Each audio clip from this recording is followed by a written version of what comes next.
Now it's time for the TaxCast's special feature. There was shock and surprise this month when the Tax Justice Network released its Financial Secrecy Index. Every couple of years, the Tax Justice Network uses 15 indicators to measure and rank countries based on a combination of their progress, or not, on tackling secrecy. They then combine that score with each country's size as a global contributor to offshore financial activity. Once again, the index reveals how the most important providers of financial secrecy aren't so much the small, palm-fringed islands, but some of the world's biggest and wealthiest nations. A couple of them very edgy. They're racing in the Golden Jubilee, and Black Caviar's got away to a good start. Society. It really is a bit like a race between nations. But the question is, are they in a race to clean themselves up? Or are they galloping full speed ahead to get the world's dirty business before all the others do? I should say that the UK would easily take the #1 spot if we included all its overseas territories and crown dependencies. Even without them added in, the UK's at number 15, which is bad enough. So that said, here are the world's top 10 worst jurisdictions in this year's index. We are in front with 100 yards left to go. Here's Restiadaz on a Moonlight Cloud. He eases up near the line. Here's Moonlight Cloud. It's tight. #1 yet again, it's Switzerland.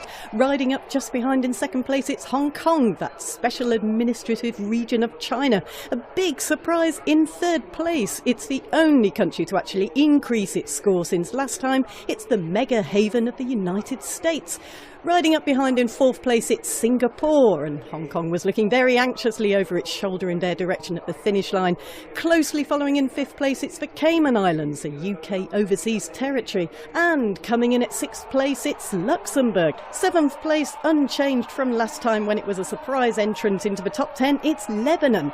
Also unchanged at number 8, once again, we have Germany, a nation that's been working hard to block transparency initiatives. At number 9, it's the dictatorial constitutional monarchy of Bahrain, and coming in last at number 10 on this list of the worst contributors to global corruption, it's Dubai of the United Arab Emirates, a so-called twisted Switzerland of the Middle East. The line, and this is tight. This is very, very tight indeed.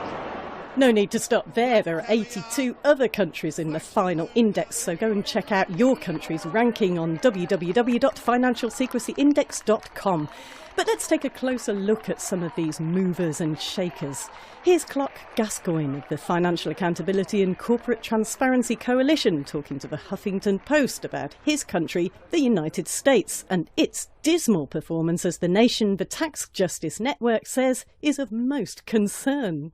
We surpassed the Cayman Islands and Singapore and Luxembourg since the last time this index was published. It's a number of reasons. The U.S. is actually one of the worst places when it comes to the incorporation of anonymous shell companies. It's easier to incorporate a shell company in the United States than it is to get a driver's license or even a library card in many states. And then on top of that, we're not really enforcing anti-money laundering laws in the United States very well.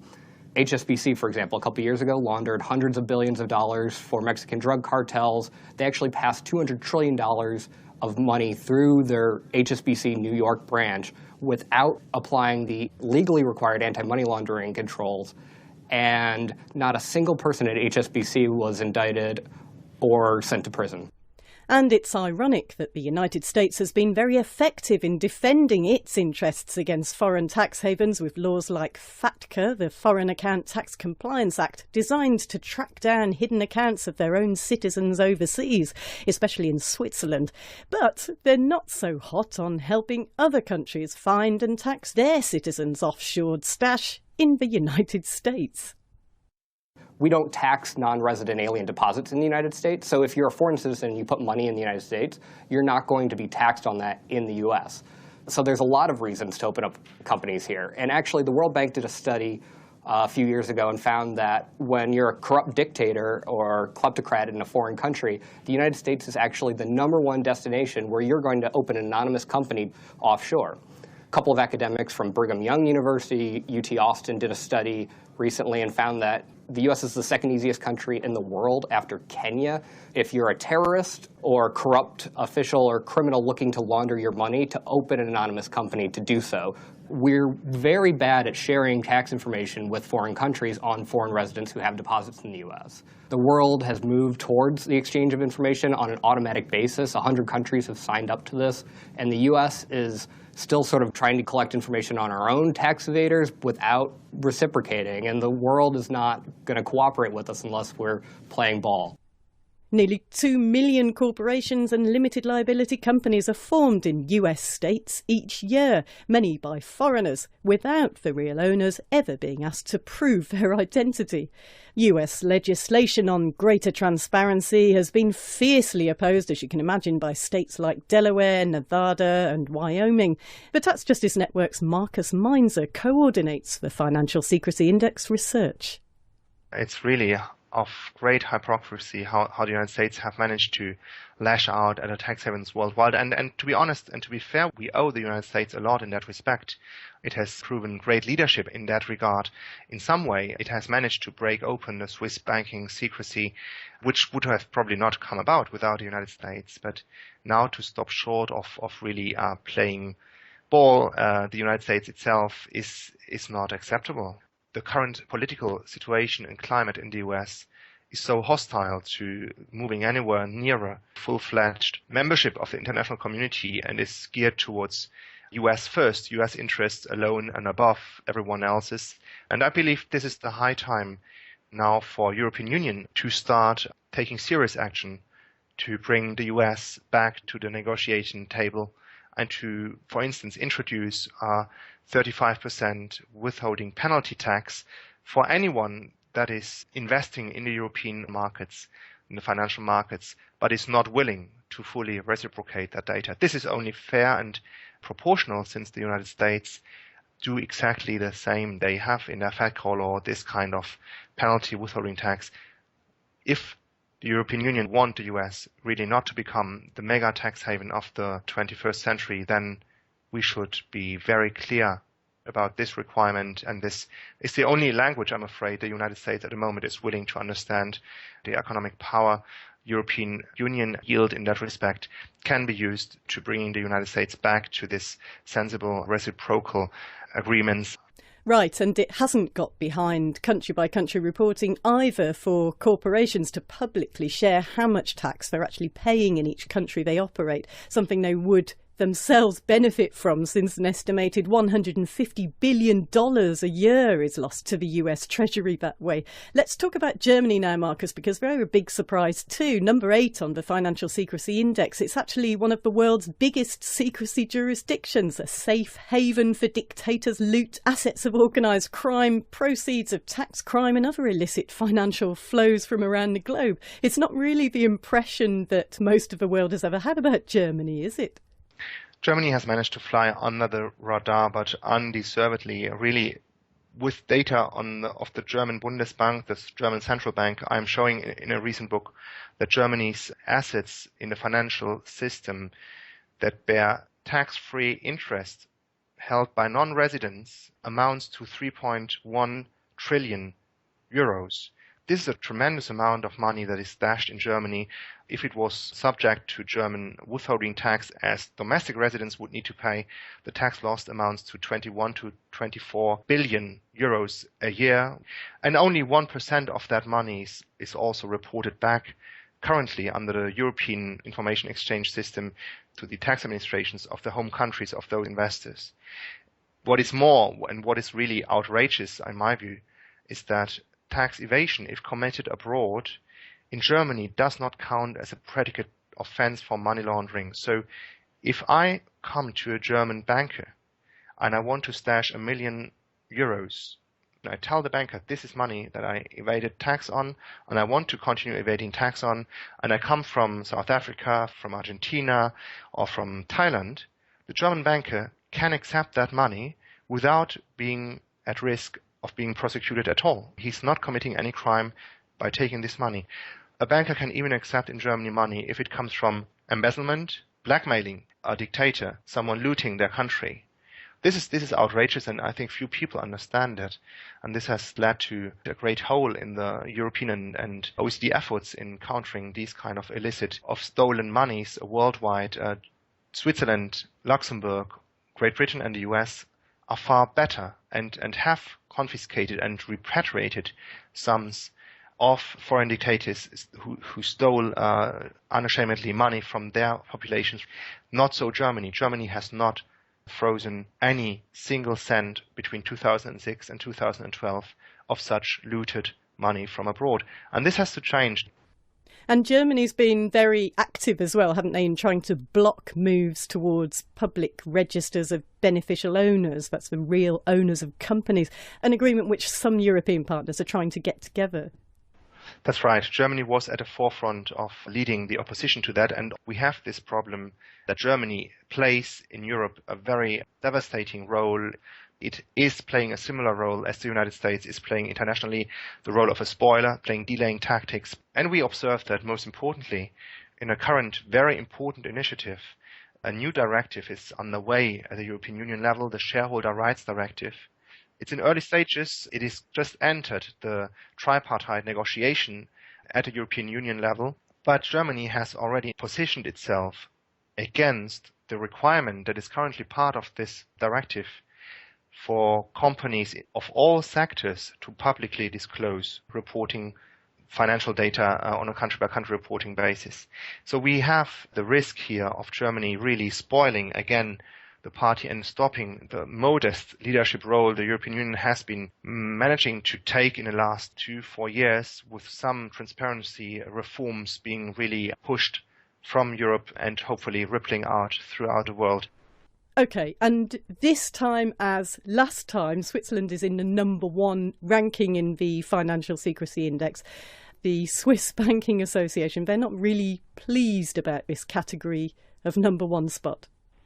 Yes, we see the Swiss market share in the global cross-border offshore financial services is growing, has been growing from 2011 to 2013, which is the data that we use.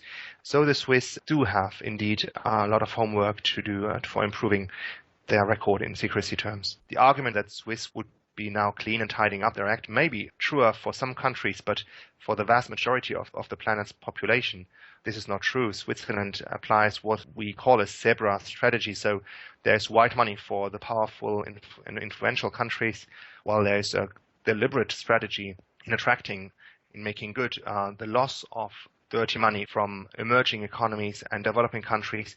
The clear strategy to grow in those markets is visible, for instance, in the annual return of Swiss banking giants of the year 2013 and 14. There we see it even spelled out in their annual accounts, in their private wealth management, that this is where they aim for increase of assets under management.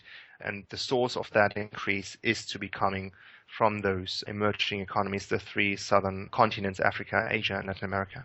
Right, and you can really see that in the way they've reluctantly sort of signed up to mechanisms for multilateral exchange of information. They're first demanding reciprocity from other countries, so they'll get information on accounts and companies coming back to them about their own Swiss citizens too. And I mean, that makes sense for exchange of information between OECD nations, for example. But the Swiss are insisting on that from poorer countries too. But it's really not likely, is it, that Swiss citizens are stashing money in Nigeria or in Honduras? So, I mean, why would they insist, Markus, on something that those nations will have genuine practical difficulty with implementing?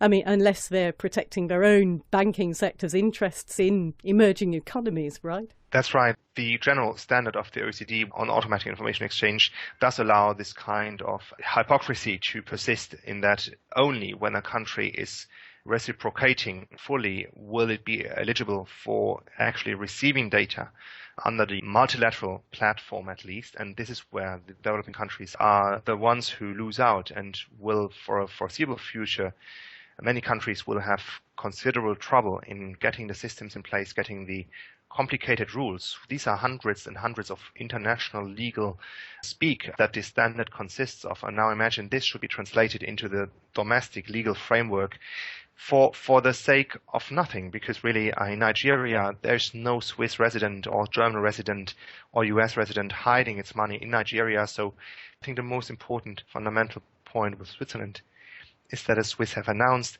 that they are not going to enter into a treaty exchange with developing countries. They haven't said it like that, but they have announced that they will prioritize countries of important economic and financial ties.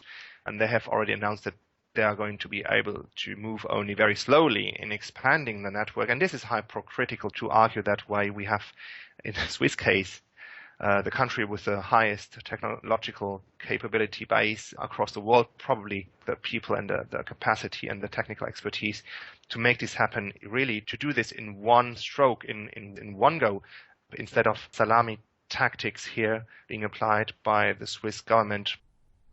And there are two particular areas the Tax Justice Network's been warning about for a long time in terms of the direction of travel for bankers, lawyers, accountancy firms and other enablers who would quite like to continue business as usual and dodge the movement towards transparency. Free ports are a growing area, kind of warehouses for storing physical assets. We'll be looking at free ports very soon on the Taxcast. And all eyes are on the trust sector. Apparently no serious action's been taken about them, despite G20 promises. John Christensen of the Tax Justice Network. The reason this causes such concern is because trusts as agreements are not registered anywhere. There's no information about the fact that they exist. So they become the basic building block around which you build any offshore secrecy structure. The trust will own a company or a series of companies which own assets. And of course, once the assets are owned by these companies which ultimately belong to the trust, there's no way of knowing who actually benefits from this. And there's no way of discovering any information at all about the trust. And the British government has worked very, very hard to try to block attempts to include trusts in automatic information exchange processes. And there's an organisation, the Society for Trust and Estate Practitioners, a legal lobby, who work very hard offshore to ensure that trusts are excluded from this. So you have a very powerful lobby backed by the British government itself. If you want to really hide your ownership and your identity, there's plenty of opportunity for you to do so. You're absolutely right. And I imagine that lawyers around all of the tax havens will be saying to their clients, don't worry about information exchange processes, but all we'll do is we'll set up your affairs under the control of a trust which will own your assets. And then you can quite legitimately say, nothing to do with me, mate, because it's a trust that owns and controls the assets on your behalf or on behalf of your family. So, yes, happy days. You've been listening to the Taxcast from the Tax Justice Network. We'll be back next month.